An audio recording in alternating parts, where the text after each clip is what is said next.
ชาติพันธุ์ของพี่น้องตำบลแม่สลองในภายใต้ความร่วมมือของชุมชนหน่วยงานภาครัฐภาคเอกชนซึ่งวัตถุประสงค์ของการจัดงานครั้งนี้ก็ชัดเจนแต่วันนี้ดิฉันรู้ว่าพี่น้องอำเภอแม่ฟ้าหลวงไม่ว่าแม่สลองนอกแม่สลองในเทิดไทยแล้วก็แม่ฟ้าหลวงอำเภอแม่ฟ้าหลวงตำบลแม่ฟ้าหลวงด้วยก็มาร่วมในงานในวันนี้ก็รู้สึกยินดีและคิดว่า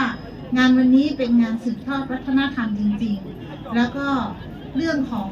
วัฒนธรรมทางด้านการแต่งกายก็ยังเป็นเอกลักษณ์ของพวกเราวัฒนธรรมอาหารก็ยังคงเส้นคงวาซึ่งเป็นอาหารคุณภาพที่ใครมาลองชิมครั้งแรกก็จะรู้สึกว่าโอ้มันจะอร่อยไหมถ้าได้สัมผัสก็จะรู้ว่า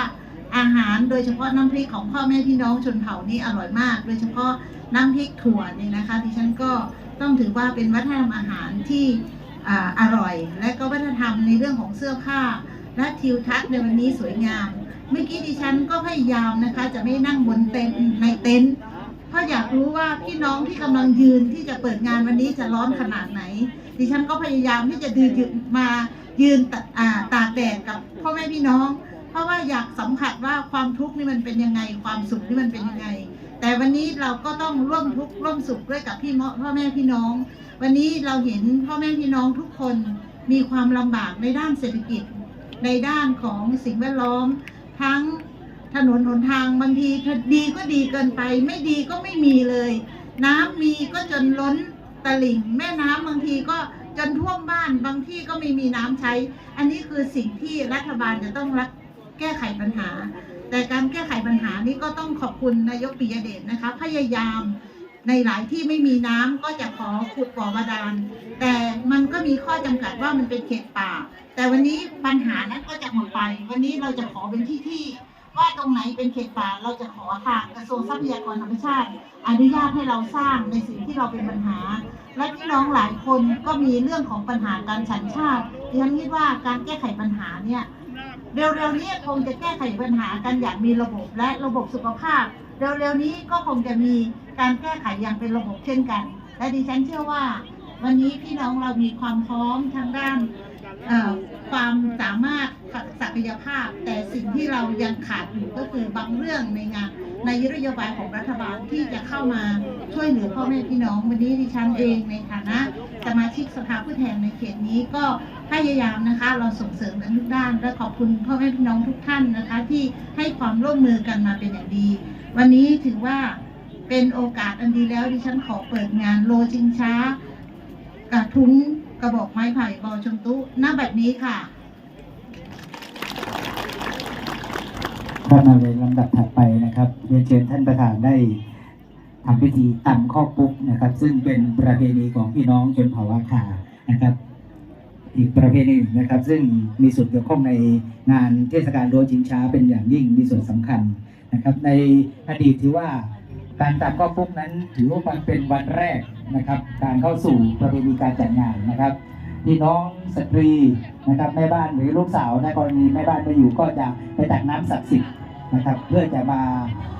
ประกอบพิธีตามข้อปุ๊กนั่นเองนะครับ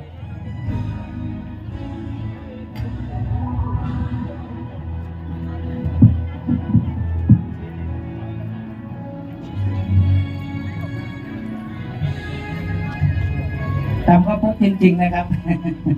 นะครับตามข้อปุ๊กจริงๆนะครับเป็นการนำน้ำศักดิ์สิทธิ์นะครับมาแช่ข้าวเหนียวแล้วนึ่งให้สุกนะครับแล้วก็นำงาดำนะครับมาผสมเพื่อจะตำนะครับเป็นข้าวปุ๊กนะครับนี่คือพิธีอันศักดิ์สิทธิ์ของพี่น้องชนเผ่าอาขาครับเรียนเชิญท่านประธานนะครับตำข้าวปุ๊กจำนวน9ครั้งนะครับนับ1นับ2นับ3 4 5 6 7 8 9นะครับอย่างเป็นทางการระดับประเพณีโลชิงช้าบ่อชมตุ๊กประจำปี 2565 ครับผมค่ะต่อด้วยท่านนายอำเภอนะคะท่านนายอำเภอวันที่100 โทพงศ์กุลรานะครับท่านตำข้าวปุ๊กจำนวน9ครั้งเช่นกันนะครับถือว่าเป็นสิริมงคลสำหรับพี่น้องเราชาวแม่สลองในนะครับและตำบลใกล้เคียงนะครับที่ได้มีผู้หลักผู้ใหญ่มา ประกอบพิธีกรรมนะครับตามข้อพุกนะครับในพื้นที่แห่งนี้นะครับเป็นพื้นที่ศักดิ์สิทธิ์นะครับเป็นที่ประดิษฐานขององค์พระสยามเทวาธิราชนะครับพี่น้องครับ โอเค ค่ะ นะครับเรียนเชิญหัวหน้าส่วนนะครับทุกท่านเลยนะครับ จะบอก ร่วมประกอบพิธีตามข้อพุกนะครับเพื่อเป็นสิริมงคลสำหรับพื้นที่แห่งนี้นะครับแล้วก็เป็นสิริมงคลกับตัวท่านเองและก็พี่น้องที่มาร่วมงานด้วยนะครับเรียนเชิญนะครับทุกท่านเลยนะครับ 8 9 พี่จีคะเรียนแบบนี้นะคะ ถ้าเข้าปุ๊บบนเวที ไม่ละเอียดแขกผู้มีเกียรติทุกท่านที่อยู่บนเวทีลงไม่ได้ค่ะ1 2 นะครับโอ้โหดูท่านนายกปิยเดชนะครับนะครับดูพระกำลังของท่านนะครับ 7 8 9 นะครับ ค่ะ นะครับ ขอเสียงปรบ เขา มือด้วย คลุกใน นะ คลุก คะ ต้มแหลกละเอียดนะครับแล้วก็นะครับผสมด้วยงาดำนะครับผสมด้วยงาดำเพื่อ 5 6 7 8 9 9 ครั้ง ท่า นะ น ครับ ปอวุ นะค โส รับขอบคุณ นะ ท่าน คะ ปอโสเป็นอย่างยิ่งนะครับที่ ค่ะ ให้เกียรตินะครับทำข้าวคุกนะครับ ประกอบพิธีทำข้าวคุกนะครับในครั้งนี้นะครับ 1 2 3 4 รบกวนที่จับ 5 ครบเลยครับ 6 7 8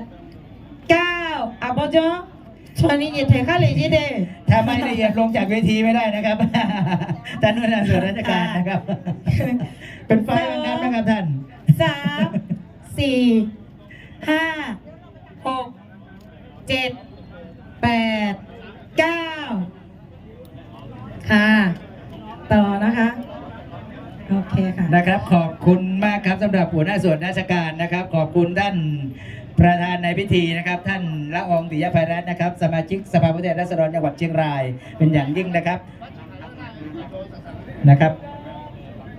ท่านวัฒนธรรมอำเภอนะครับ ท่านอยากจะมีส่วนร่วมในการประกอบพิธีกรรม ค่ะ นะครับในการตำข้าวปุ๊กในครั้งนี้ด้วยนะครับ เรียนเชิญ ท่านวัฒนธรรมอำเภอนะครับ ค่ะ ต่อจากบนเวทีนะคะ